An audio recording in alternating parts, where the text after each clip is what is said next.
ఎలా చూడ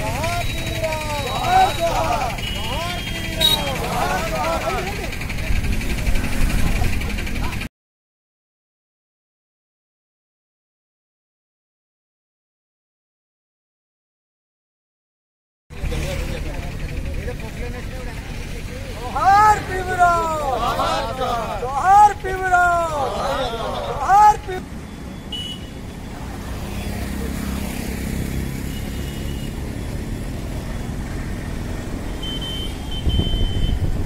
గారు జోహార్ అన్న పివి రావు గారు జోహార్ అన్న పివి రావు గారు కొనసాగిస్తాం కొనసాగిస్తాం కొనసాగిస్తాం కొనసాగిస్తాం కొనసాగిస్తాం కొనసాగిస్తాం జై భీమ్.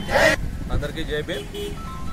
ఈరోజు మాల మహానాడు వ్యవస్థాపక అధ్యక్షులు అన్న కీర్తిశేషులు పివి రావు గారి 19వ వర్ధంతి కార్యక్రమాన్ని పురస్కరించుకుని పిఠాపురం భీమనగర్ సెంటర్లో ఉన్నటువంటి పివి రావు గారి విగ్రహానికి వద్దకు వచ్చి నివాళులు అర్పించిన ప్రతి ఒక్కరికి పేరు పేరున హృదయపూర్వకమైనటువంటి జై భీములు తెలియజేస్తున్నాం. రాజ్యాధికారానికి అడుగులు వేస్తున్నటువంటి దళిత సామాజిక వర్గాన్ని రాజ్యాధికారానికి దూరంగా పెట్టడం కోసం చేసినటువంటి కుట్రలో భాగంగా చేసినటువంటి ఎస్సీ వర్గీకరణను వ్యతిరేకిస్తూ ఢిల్లీ స్థాయి వరకు ఉద్యమాన్ని పోరాటం చేసి వర్గీకరణను రద్దు చేయించినటువంటి మహా పోరాట యోధుడు అంబేద్కర్ అసలైన వారసుడు అన్న స్వర్గీయ పివి రావు గారు. వారి యొక్క స్ఫూర్తితో ప్రతి ఒక్కరు కూడా ముందుకు వెళ్ళవలసిన అవసరం ఉన్నది. దురదృష్టవశాత్తు 2004లో సుప్రీంకోర్టు ఇచ్చినటువంటి తీర్పును కాదని మరలా అదే సుప్రీంకోర్టు ఎస్సీ వర్గీకరణ చేసుకోవచ్చు అంటూ రాజ్యాంగ విరుద్ధమైనటువంటి తీర్పునిచ్చినటువంటి సంగతి మనకందరికీ తెలుసు. రాజ్యాంగ విరుద్ధమైనటువంటి ఎస్సీ వర్గీకరణ అంశాన్ని మేము పూర్తిగా ఖండిస్తున్నాం, దానిని ఖండిస్తున్నాం.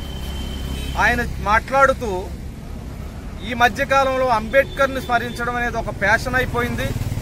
అంబేద్కర్ని అన్నిసార్లు స్మరించే కన్నా జై శ్రీరామ్ అని భగవంతుని ప్రార్థిస్తే మోక్షం కలుగుతుందని చెప్పేసి ఆయన పార్లమెంటు సాక్షిగా సిగ్గు లేకుండా మాట్లాడినటువంటి ఆ వ్యాఖ్యలను తీవ్రంగా ఖండిస్తున్నాం. మరి అంబేద్కర్ను అవమానిస్తూ చేసినటువంటి ఆ వ్యాఖ్యలను ఆయన ఉపసంహరించుకోకపోతే తీవ్ర స్థాయిలో ఉద్యమిస్తామని చెప్పేసి ఈ సందర్భంగా హెచ్చరిస్తున్నాం. అంబేద్కర్ను స్మరించడం అనేది ఆయనకు తప్పుగా కనిపించి ఉండొచ్చు, కానీ మాకు మాత్రం చాలా పవిత్రమైనటువంటి నామం అది. జై భీమ్ అనే నినాదం, అంబేద్కర్ అనే నినాదం. భారత రాజ్యాంగ నిర్మాత పూజ్యశ్రీ డాక్టర్ బాబాసాహెబ్ అంబేద్కర్ కల్పించినటువంటి రాజకీయ భిక్షతో పదవులను అనిపిస్తూ అదే రాజ్యాంగం మీద ప్రమాణం చేసి పార్లమెంట్లో మాట్లాడే మీరు మీ స్థాయికి తగ్గటువంటి వ్యాఖ్యలు చేయలేదు. దీనిని దృష్టిలో పెట్టుకుని బీజేపీ ప్రభుత్వం కానీ అమిత్ షా గారు కానీ దీనిపై ఆలోచన చేసి మీ యొక్క వ్యాఖ్యలను ఉపసంహరించుకోవాలి. అదేవిధంగా బీజేపీ కూటమి వారు అమిత్ షాను తక్షణం పదవి నుంచి తొలగించవలసిన అవసరం ఉన్నది.